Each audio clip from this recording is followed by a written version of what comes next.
এর যদি আইনের হাতে তুইলা দাও, দেশ একটা রত্ন হারাইব রে পাগল। তাইলে কি করবো ভাই? নাম কাইটা ফালাইবা, যত পারো তত নাম ঢুকাইবা, সাক্ষী লাগলে লাগাও, যা লাগে আমি দিব।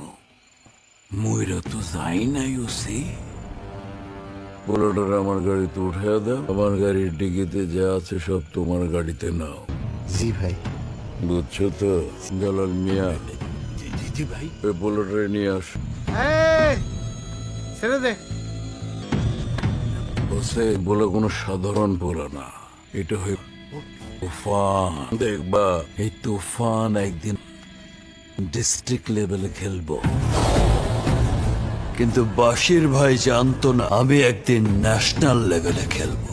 তুফান তুফান আমাদের এখন এমন অবস্থা, আমরা না পারছি ওকে গিলতে, না পারছি উগলাতে। আমাদের মাথায় চড়ে বসে রয়েছে। কোথায় তুফান, কোথায়? যে সরকারের কারণে তুই পাওয়ার পেলি, সেই সরকারকেই তুই চিপায় ফেলে দিলি।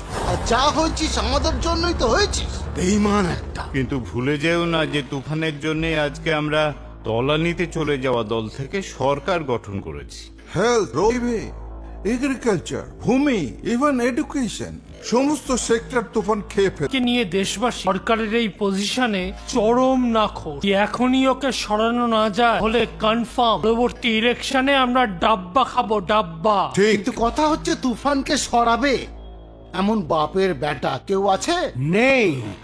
আমরা যাদেরকে সেট করে রেখেছিলাম সবাইকে তুফান গায়েব করে দিয়েছে। এক্স্যাক্টলি।